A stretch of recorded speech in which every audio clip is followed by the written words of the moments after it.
So please, can you just introduce yourself and just explain what your company does?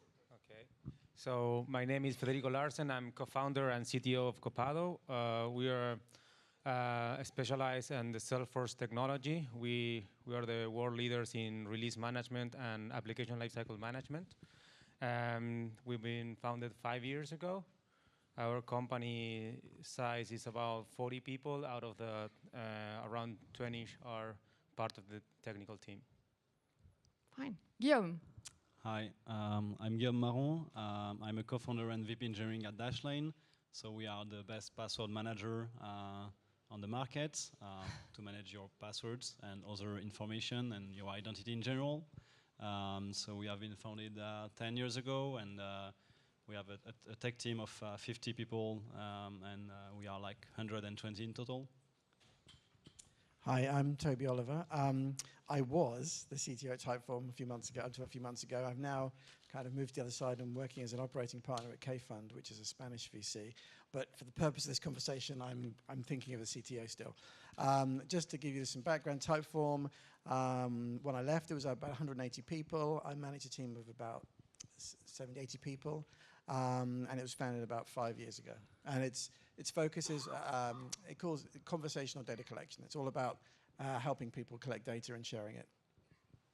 Hi, I'm Yann Perchec. I'm CTO and CISO at PeopleDoc. We basically provide HR services in the SaaS for big companies. The company is 10 years now.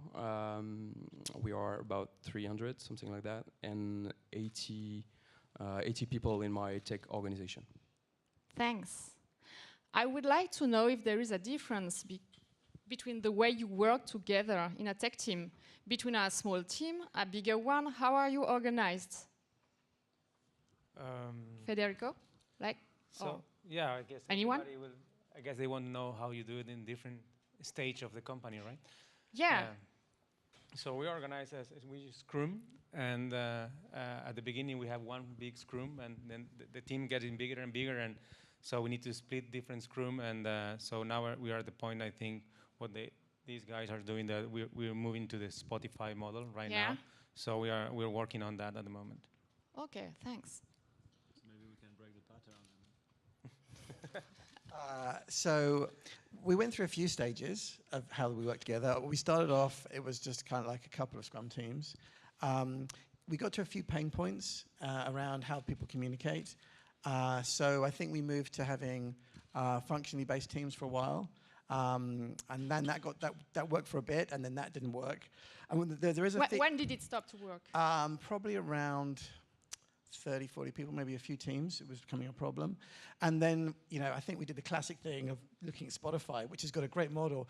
The thing we found, the problem we had with the Spotify model was that Spotify model is really good if you're at the size of Spotify, but you have to do a lot of adaptation to make it work for you. Yeah. And, trying to figure out how you map the Spotify ideas of tribes and squads and whatever onto what you're doing. And so that took us a bit of time to get something that made sense. There was a few iterations we had to do on that. There's a great line by Reid Hoffman, which is that he's never seen a fast-growing company that hasn't had an organizational issue.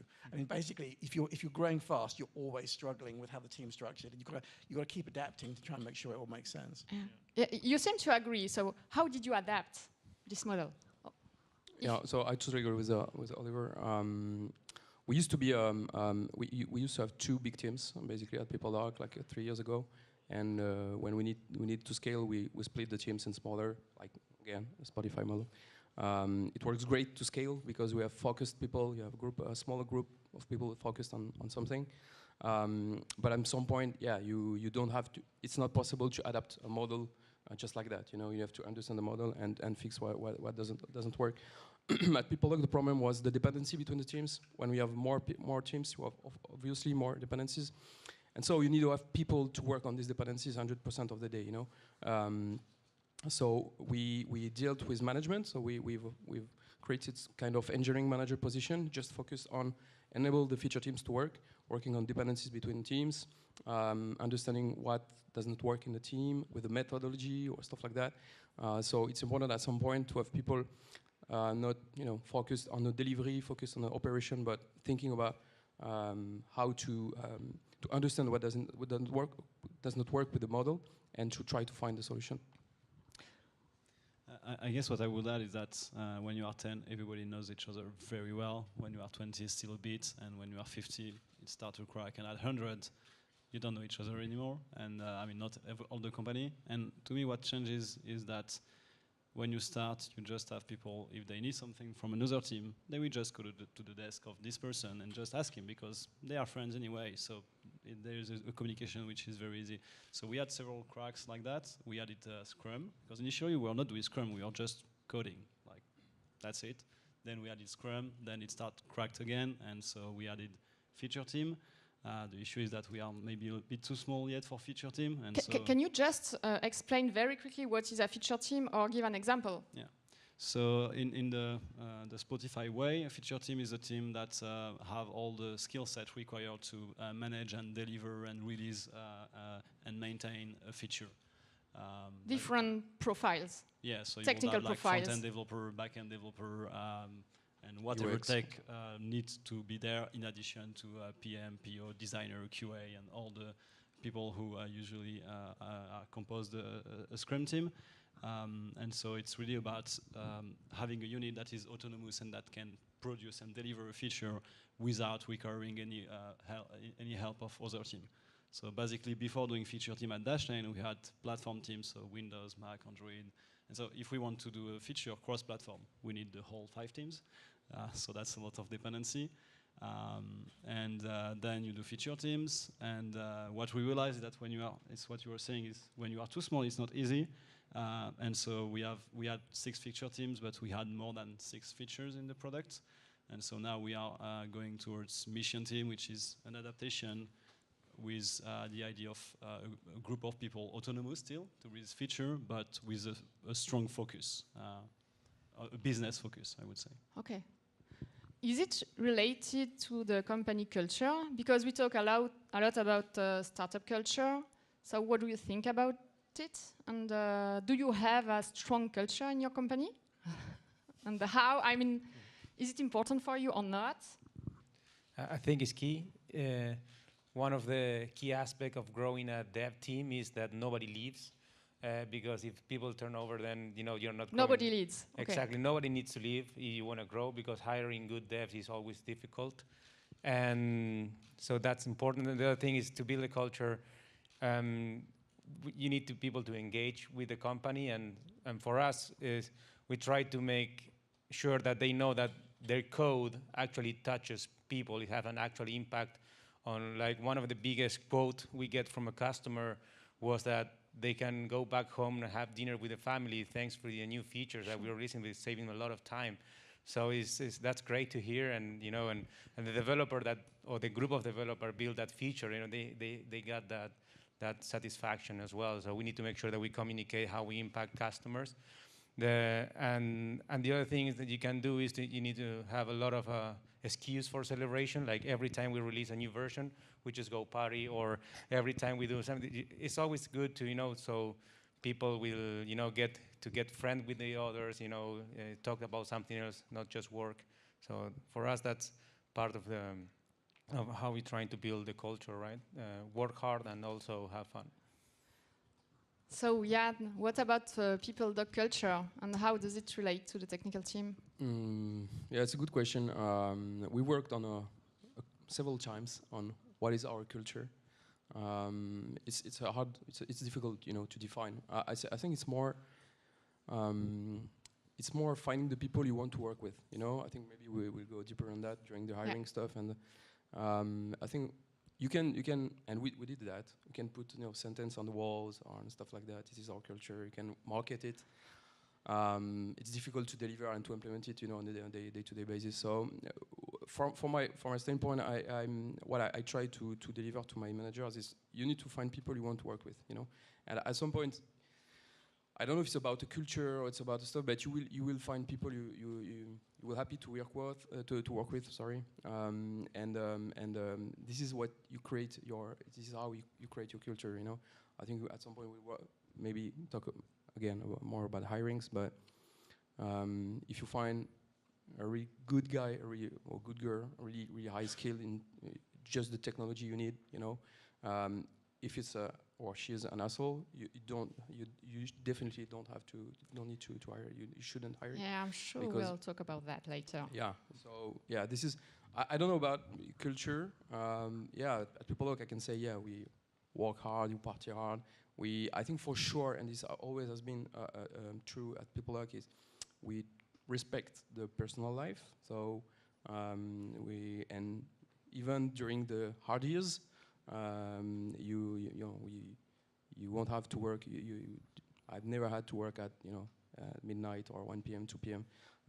At some point, this is just work. So I think this is, if I can say about culture, this is one of the main point we have. One of the Typeform is extremely strong in culture. It's probably one of the things that they actually put it as being one of the pillars that they run the business around, is how the company works together. And it goes through the company in that when they set the most recent office up, they put loads of plants in there to increase the oxygen for people to breathe so that everyone is feeling better throughout the day. And I think really the main thread around that is what I call trust. I mean, the company tries to encourage trust within the organization, and that's incredibly powerful because it means that people feel that they can do. They work. It helps bring together. I mean, a great example of this is Typeform recently moved to flexible working, which normally it's a classic thing whereby you say people can have unlimited holiday, and then people take no holiday at all. But I mean, it's these kind of things that they've really pushed has enabled them to build this very strong, cohesive company. Which is, when you're in it, it's incredibly powerful. You want everyone you want to help everyone and them to succeed, and I think that really helps when you have the issues like organizational change. When the organization is not working well, or if there's, it's not perfect in certain areas, then having this strong culture act as kind of the glue or the thing that kind of gets everyone through those changes, so they don't feel like they have to leave, but they want the company to win, and so it can really help. So I think culture is really important, and I think for me it's like this concept of trust. It really helps kind of bring them together. Just to jump on what you were saying, I agree that culture is just the result of hiring the people you want to work with, in a sense, which is what creates the culture initially. But I do think that we also have this culture on the wall, and sometimes it can feel a bit fake. I still find it very useful, especially during recruitment, because then people know what they are, they know what to expect, and also it helps people who do interviews to have the same communication towards candidates. So even if it's just for that, to me it's very helpful, and also it helps when something goes wrong to say, okay, that's the thing we all agree to follow and to improve on. So we also can use that as a guidance to do a post-mortem on this and that. And ownership is one of our values. So yes, here we didn't have enough ownership, so we need to increase that. And so it's also helpful because you can do post-mortem by referring to the value in a positive way and not just by saying you don't have enough ownership. So to me, it's very important. So we can go on with the hiring process. Do you have any advice for an efficient hiring? Something very pragmatic,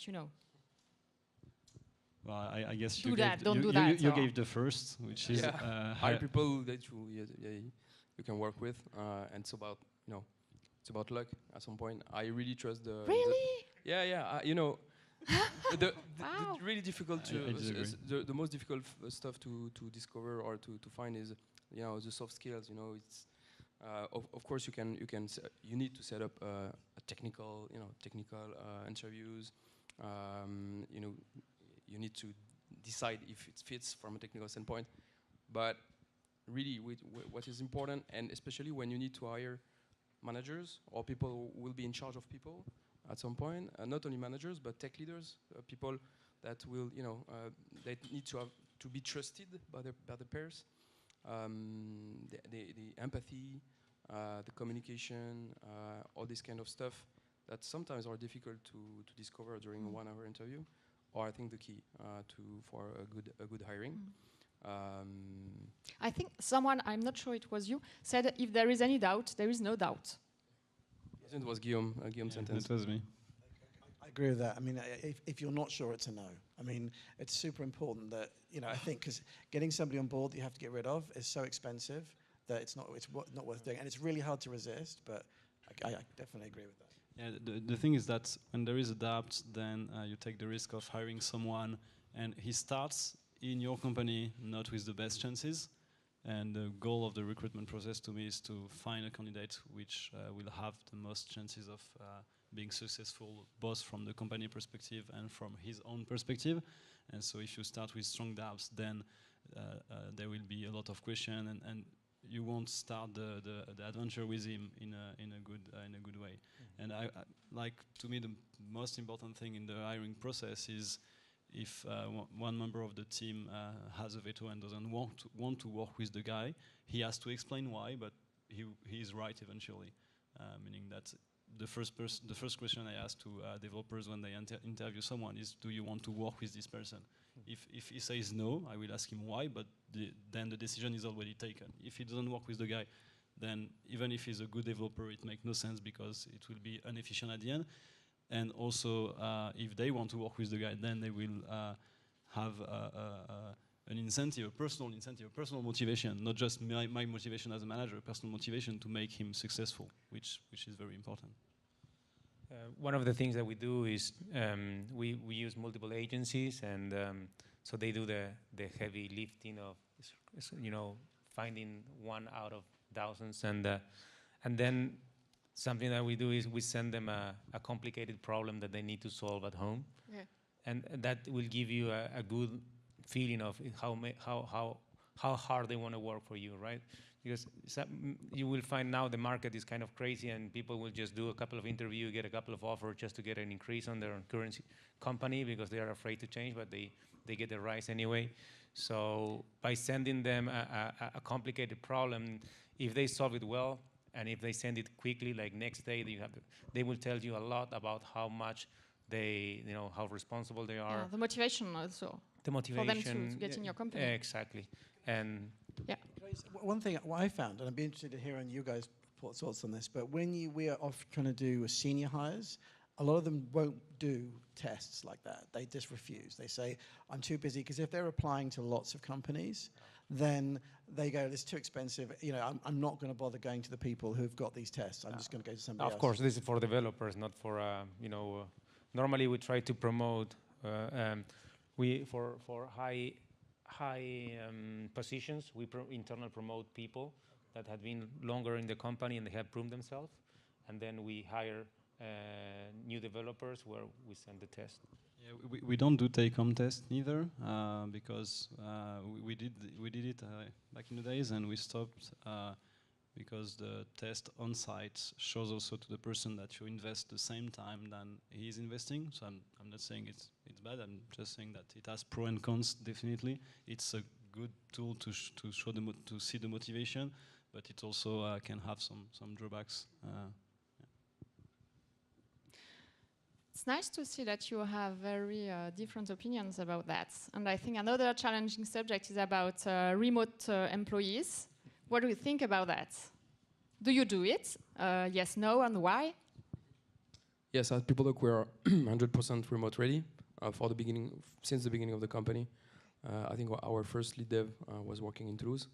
I have 60% of my team who doesn't work in Paris. It was all around France, Berlin, London. We truly believe in remote working. I think it's key. If you want to hire fast and good profile, you need to be open to remote working. But of course, it has drawbacks. I can say that because we didn't have to change our model.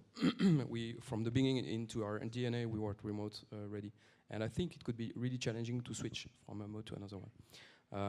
And second, the drawbacks, of course, is management, commitments of people. You need to invest a lot. You need to invest money, a lot of money, because you need to have your team regrouping somewhere. So we have a lot of stuff. We group all the team in Paris on the quarter. We buy a lot of we work stuff into different cities in France to regroup people from different teams. We also regroup people from the same team, like once a month or twice a month, something like that.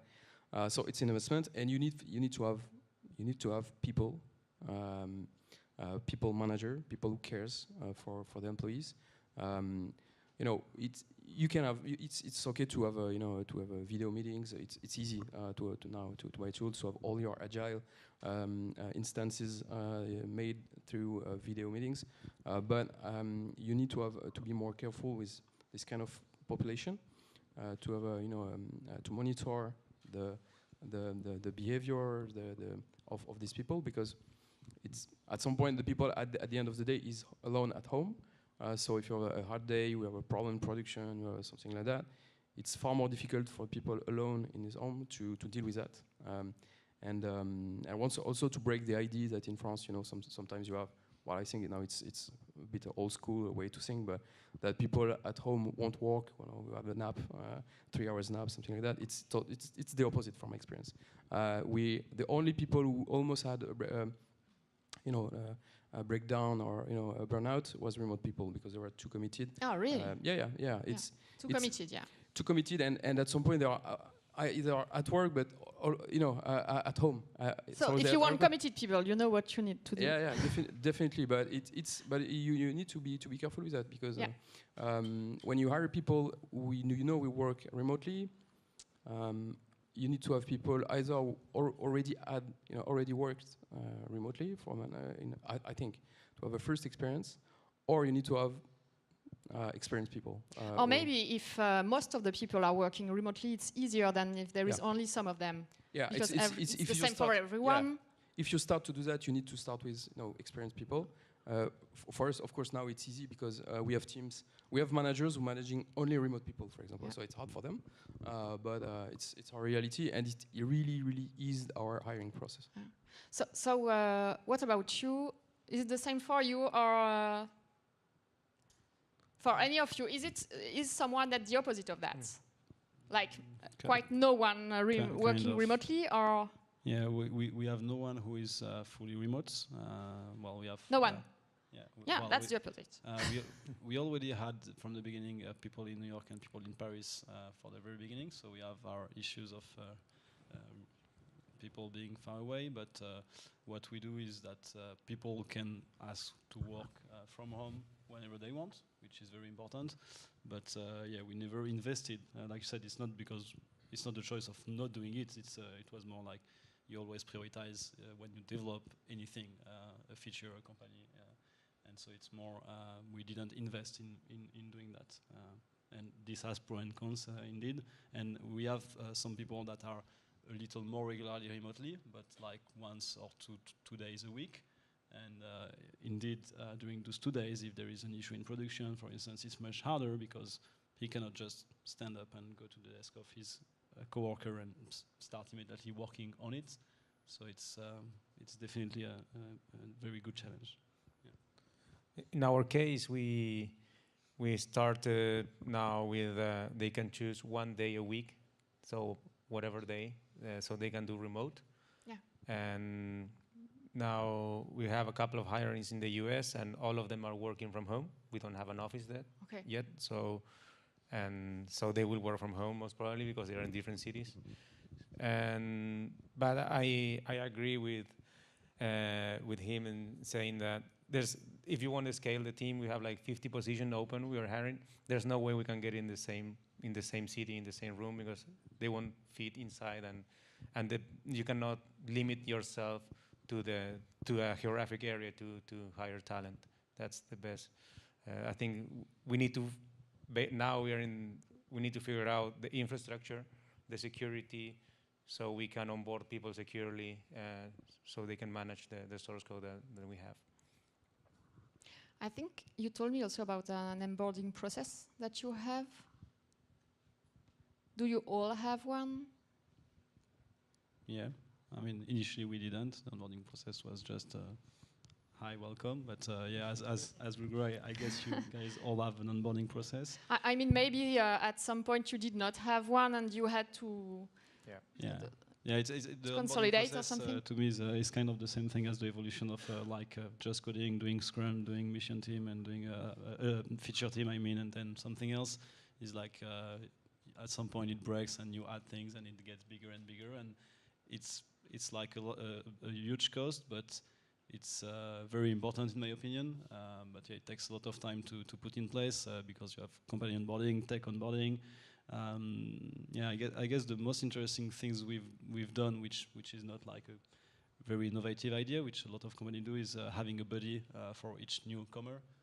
Like they have this one person who is not their manager, who is their official onboarding buddy, so they can ask like the stupid questions they might not feel comfortable asking their managers, like where are the bathroom, or where do you guys go to eat at lunch, or any questions like that, so they can really feel comfortable.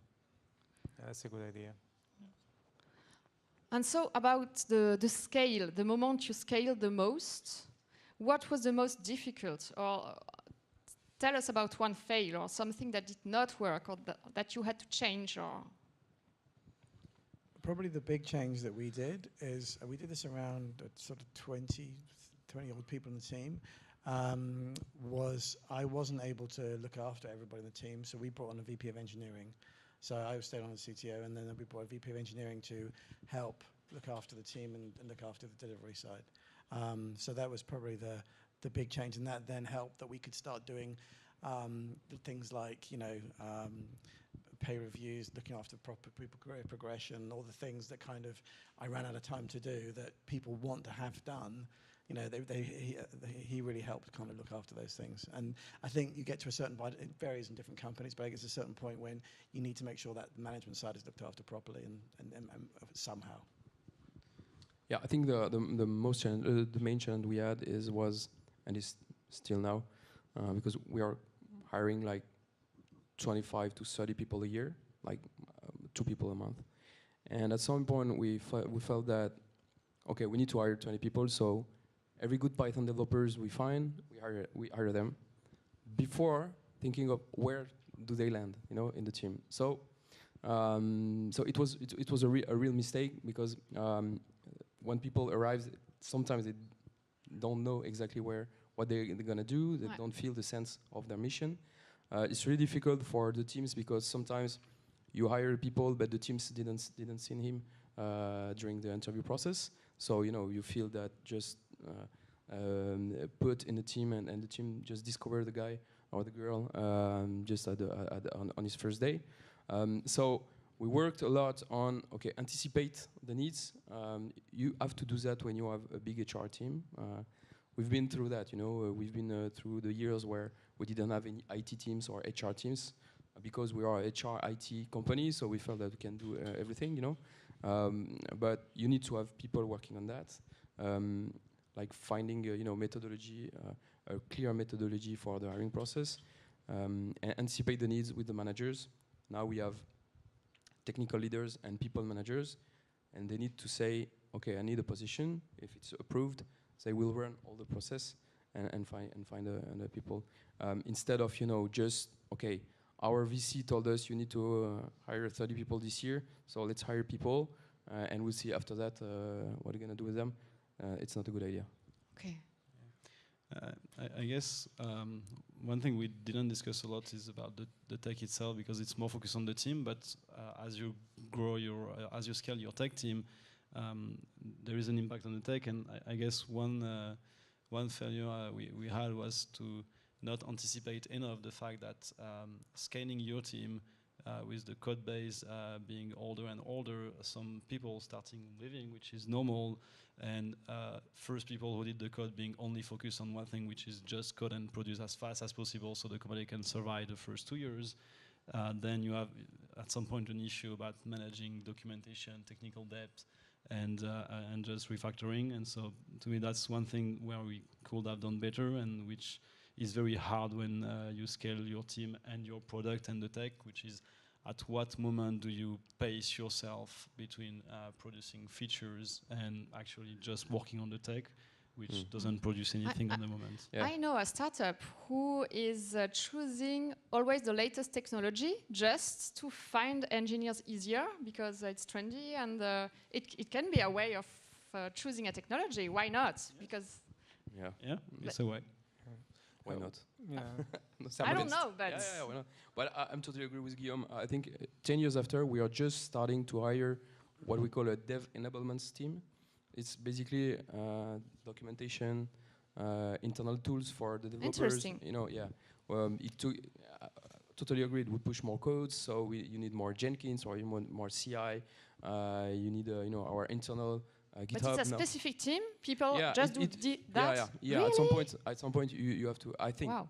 we need to have that because some teams are mature with CI, but some teams are not, and they don't want to get rid of, Jenkins authentication or stuff like that or running. It's an infrastructure you need to run, at some point. So totally agree on that. And you need maybe to think about. You don't think when you scale about that, of course, because you say, okay, running a Jenkins at some point, I know to do that. It's easy, but it blocks us. It has blocked us a lot of time because we didn't have any resources working on the CI. And if the CI doesn't work, you cannot deliver your code. So it's important. Yeah, and you will find people who really likes doing that. It's like I met a lot of not a lot, but several candidates who were working in such teams, and they're really liking that, making the life of other of their teammates easier. It's actually. And it's also very easy because their client is just fellow developers. That's way easier than their clients being the user in reality, because they understand each other more than the client. So it's actually a very good idea at some point to have this kind of team. Yeah. Maybe I would like to know if we have time to take questions. What do you think? Sure. Anyone a question? Think fast.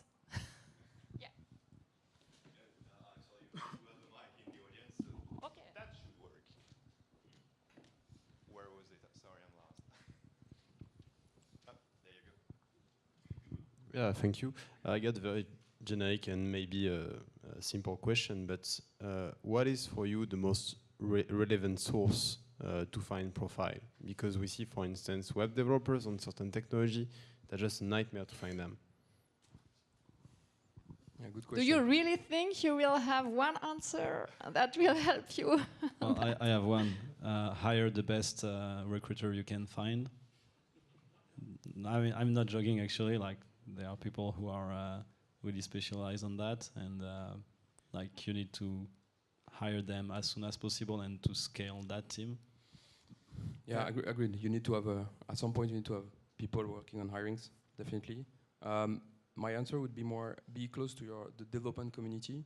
At PeopleDoc, we are 100% open source, and it has been a huge help to find Django developers, Python developers, JS developers. So we spend money on organizing some meetups or sponsoring. Every developers at PeopleDoc have a budget to participate to conference and to be involved in a community. So we used a lot of open source technology, but we try to give back also some code and to sponsor some kind of stuff. So being close to the community, I would say that 40% of our hiring are referral. So I think this is a great help to find people. 40%, you said? Yeah. That's huge. 30 or 40%, yeah. Go to meetups. I think you need to go where they are. Good developers and very passionate people. I'm not in the panel, I'm sorry, but I'm a developer too, so I think this should be a good advice for you, because you need to get in touch with them, the good ones. And that's where they are. I'd add to that. I mean, meetups are great. They've been great for us. One other thing we did, kind of building on meetups, is often with some... I'm not talking about hosting it. I'm talking about going...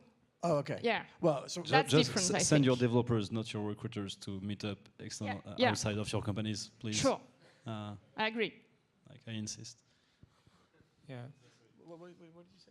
I was saying, if you go to other people meetup, send your developers, not your recruiters. Like, don't go recruit. Well, like, actually, I mean, it's for you. Like, you What- will get backfired. What we did is we actually created meetups. So we basically chose the technologies we knew we wanted to get really into. So we actually created the meetups. I mean, it was easier because in Barcelona there's not so many. So we could actually create the meetups, and it's been a phenomenal source of recruitment for the areas that we've invested in. It's been really helpful. But there's one thing we did kind of a bit beyond that, was where occasionally we would bring in like specialists from overseas to come and teach us about a particular topic. And then what we did was we said to the specialist, okay, come in for 2 days, and in the middle evening, have a meetup with a local group, one we didn't know very well, to help say, look, we'll share this guy with you guys, everyone benefits, but it's all about building the community. And I think, particularly when you're working in open source, developers really appreciate that. And it gives you an opportunity to show what you're thinking about, your offices, how you work, and it's a great place for no pressure, no recruiters environment to get people to know you and you to know them. Another question, or it's over? Yeah.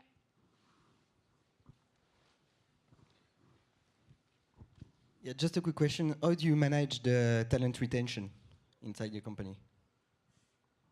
Culture. Yeah, well, again, I will repeat myself, but the fact that we can offer remote working is a first answer.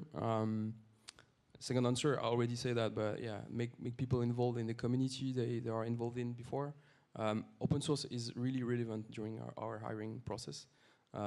It's relevant both ways. It's relevant for the hiree, because you feel that it will be okay for him to, I don't know, to work on his personal project or to give us to the community. But it's also relevant for us because we kind of find people who have the same philosophy that we have. And the salary, of course, but it's the tricky one. Yeah, I will add to that that Thank you you. need to have people who have challenges all the time, both technical challenges, but also personal challenges, in the sense that, yeah, it's great to learn that tech and to learn how that feature of the company work, but it's not super useful for them. What is useful is if they look back after 12 months and they actually have learned something, either how to manage a project, how to manage XYZ, like they learned skills beyond just the technical skills. So, and the third thing is just to care about people. And so to me, one of the goals of managers, so you invest in managers and manager training, one of the goals of the managers is to make sure that every 12 months people can say, yeah, I have learned that, and that, and not just randomly. It was a goal. And then you add to that technical challenges, and you add to that career plan and stuff like that. You add to that everything that you guys have said, conferences, open source, and so on. Yeah. You do a lot. You invest a lot on that. I think it's important that developers are very curious and creative people, and they will not stay if they feel they are stuck, that nobody listen their ideas, or their ideas never become anything. That's why, as I said at the beginning, we need to make sure that people see that they are learning something, they're becoming better person or better developers, quarter over quarter, and that their work actually touches, other humans.